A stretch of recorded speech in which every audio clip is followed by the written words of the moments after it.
नमस्कार दोस्तों, स्वागत है आपका डीप नॉलेज में। आज एक बहुत ही डायरेक्ट सवाल आया है। ऐसा लगता है जैसे कि किसी ने सीधे आपके मुंह पे कोई चीज़ मार दी हो। सवाल है, what is the point of spirituality?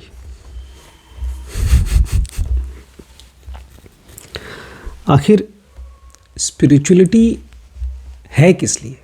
क्यों हम इस रास्ते जाएं? इसके लिए बहुत कन्फ्यूजन की ज़रूरत नहीं है। इसके लिए अप्रोच आपको अलग तरीके से रखना होगा। लाइफ को हम देखते हैं प्लस के साथ कि क्या क्या चीज़ें हमने प्लस की हैं। अगर हमें किसी से प्यार हो जाता है तो एक प्यार हमारी लाइफ में प्लस हो गया, एक पर्सन हमारी लाइफ में प्लस हो गया। हम कुछ पढ़ लेते हैं, सर्टिफिकेट पा जाते हैं तो वो प्लस हो गया। किसी की अच्छी नौकरी लग जाती है, कोई पैसा कमा पाता है, तो ये सब चीज़ें प्लस हो गई।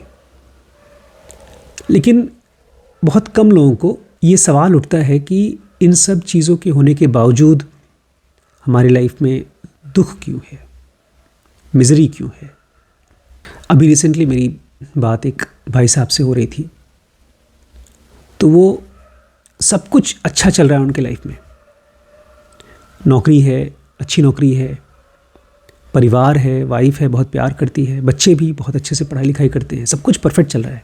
लेकिन एक कोई ऐसी हरकत उनकी लाइफ में है जो उनके लिए एक्सेप्टेबल नहीं है। वो एंटी सोशल है, सामाजिक रूप से वो गलत है। अब वो चीज़ उन्हें परेशान कर रही है।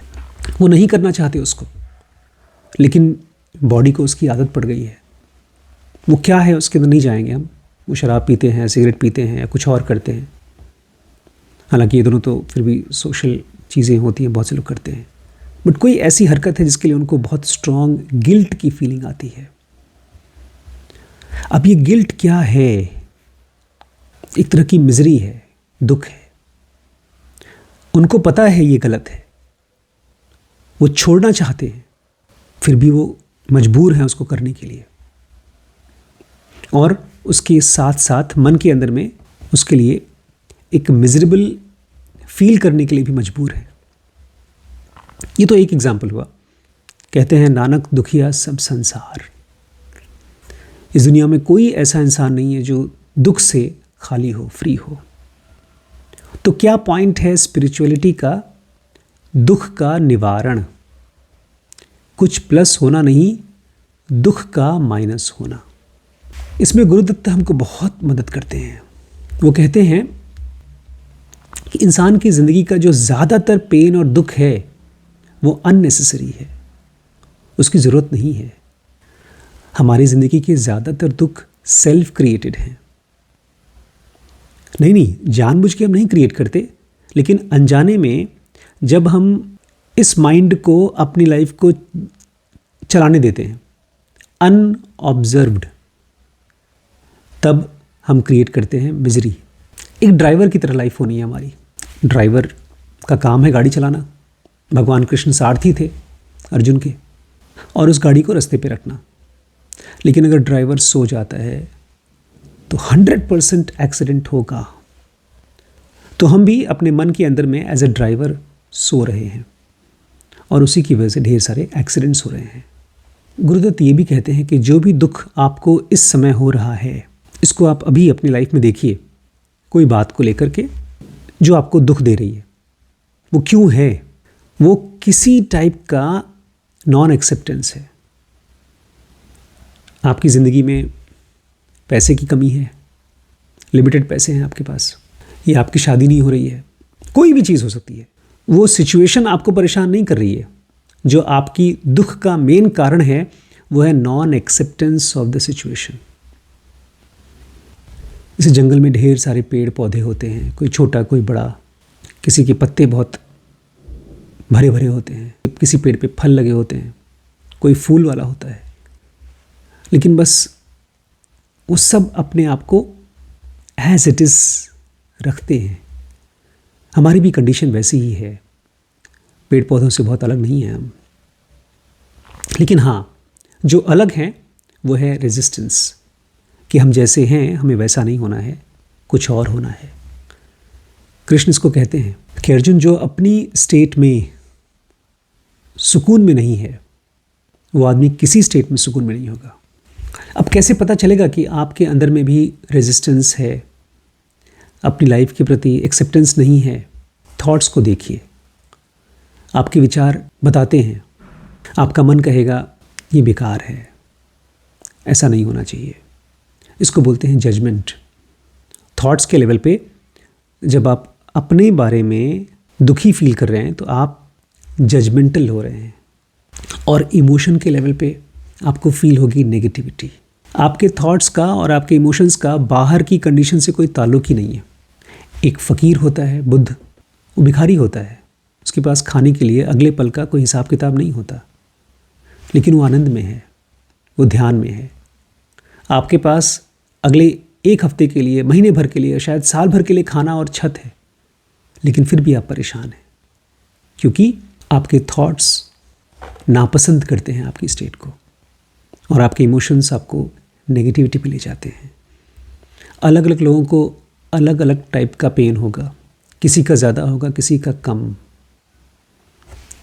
डॉक्टर रिम्पी कहती हैं, मेरी वाइफ कहती हैं कि तुम्हें बहुत दुख नहीं होता। जी हाँ, हर इंसान को जितना दुख होगा वो उस पर डिपेंड करता है कि उसका रेजिस्टेंस कितना है प्रेजेंट मोमेंट से। जो कुछ भी है, अगर आप उसको बहुत ज़्यादा नापसंद करते हैं तो आप बहुत ज़्यादा दुखी होंगे, कम नापसंद करते हैं तो कम दुखी होंगे। और ये डिपेंड करता है कि आपका आपके माइंड के साथ कितना स्ट्रॉन्ग आइडेंटिफिकेशन है। गुरुदत्त कहते हैं, हम शरीर नहीं हैं, शरीर के अंदर एक प्योर कॉन्शियसनेस है, वो है, और उसमें ये विचार चलते हैं, इमोशंस चलते हैं। एक बहुत नए तरीके से वो समझाते हैं। कहते हैं जब मृत्यु होती है तो प्राण शरीर को छोड़ के चला जाता है, लेकिन आत्मा कहीं नहीं जाती। आत्मा होती कैसी है? गुरुदत्त कहते हैं, आत्मा एक कमरे में और कमरे के आसपास जो स्पेस है उसकी तरह होती है। कमाल है। वो कमरा टूट भी जाए, सारी दीवारें, सारा छत हटा दिया जाए, फिर भी वो स्पेस वहीं की वहीं रहेगी। हम भी अपने अंदर में चलने वाले जीवंत स्पेस हैं, लेकिन हम आइडेंटिफाई करते हैं अपने अंदर चलने वाले थॉट्स के साथ, और वो थॉट्स बन जाते हैं कंडीशन्ड और स्ट्रॉन्ग, और हम उनके साथ आइडेंटिफाइड होते हैं। जितना ज़्यादा अपने थॉट्स से, अपने माइंड से आइडेंटिफाइड होंगे, उतना ही हम दुखी होंगे। तो अगर आप पूछते हैं क्या पॉइंट है, आखिर स्पिरिचुअलिटी किस लिए? जितना ज़्यादा आप अपनी प्रेजेंट मोमेंट को एक्सेप्ट करते हैं, उतना ही ज़्यादा आप फ्री रहेंगे। कुछ ऐड नहीं होगा, खाली फ्री होंगे सफरिंग से, और फिर धीमे धीमे आपका माइंड डिसॉल्व होना शुरू हो जाता है। जिसको कृष्णमूर्ति कहा करते थे, सेंटर नहीं होता। यही सेंटर, यही ईगो है जो मजबूत होता जाता है और जन्म तर जन्म पैदा होते रहता है और पैदा होना चाहता है। एक स्पिरिचुअल आदमी फ्री होता है, उसको कोई चीज़ बांध नहीं पाती, कोई दुख उसको टच नहीं कर पाता, क्योंकि उसका अपने ही माइंड और अपने ही बॉडी के साथ डिसआइडेंटिफिकेशन हो गया है। योग में कहा जाता है समाधि, मतलब आपकी चेतना का इस माइंड से अलग होकर के अपने प्योर फॉर्म में आइडेंटिफिकेशन हो गया है। आप समाधि हो गए हैं, अपने अंदर में जाकर के अब बसे हुए हैं। तो what is the point of spirituality? Being in a state of complete non suffering. आज एक वीडियो हमने बनाया बच्चों के साथ में, हिडन टैलेंट में, कि एक आदमी जब अपने आप को खोज रहा है, अपने हुनर को, अपने टैलेंट को खोज रहा है, तो फंस जाता है, अटक जाता है। बहुत बार हमको पता होता है कि हमें क्या पसंद है, लेकिन हमारी ग्रोथ नहीं हो रही होती। और उसमें हमने एक बहुत नई चीज़ डिस्कवर की, हम सब लोगों ने क्लास में। हमें आमतौर पे कहा जाता है फोकस करो, अपने आप को डिस्ट्रैक्ट मत होने दो। अगर आप कुछ बड़ा काम करना चाहते हैं, अपने पैशन को जीना चाहते हैं, तो जैसे नहीं स्वामी विवेकानंद कहते हैं, ऑलवेज रिमेन फोकस्ड, बस एक चीज़ पर ध्यान रखो और कहीं नहीं। हमने उल्टा ही पढ़ा। इस पूरी सीरीज़ को देखिएगा, बहुत नई रिसर्च्ड सीरीज़ है कि अगर आप अपने टैलेंट को खोजना चाहते हैं और पीक पर पहुंचना चाहते हैं तो बहुत बार आपको डिस्ट्रैक्ट होना पड़ेगा। जी हाँ, कुछ ऐसे एग्जाम्पल्स के ज़रिए हमने समझा कि आपको ब्रेक लेना पड़ेगा और तब आपके अंदर में नई ऊर्जा आती है। It's a fantastic series, hidden talent के नाम से है। dkbrains.com पे जाएंगे तो वहाँ पर आप ज्वाइन कर सकते हैं।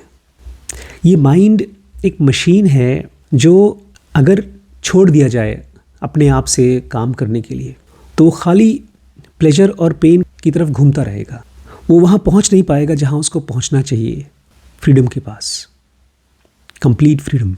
अनासक्ति की बात नहीं कर रहा हूँ मैं, कंप्लीट फ्रीडम, जहाँ कोई दुख नहीं होता, कोई सफरिंग नहीं होती। लेकिन उसके लिए आपको इसे उंगली पकड़ के ले जाना होगा। आप किसी भी काम में लगे हुए हैं, आप कितना भी नॉन स्पिरिचुअल हैं, एक पॉइंट पर आपको ये रियलाइज़ होगा कि you need to live a life of non suffering. Suffering से फ्री होना है तो स्पिरिचुअल लाइफ पे आपको कॉन्शियसली चलना होगा और ख़ुद ही चलना पड़ेगा। कोई और आपको गोद में लेकर पहुंचा नहीं सकता कहीं। ठीक है।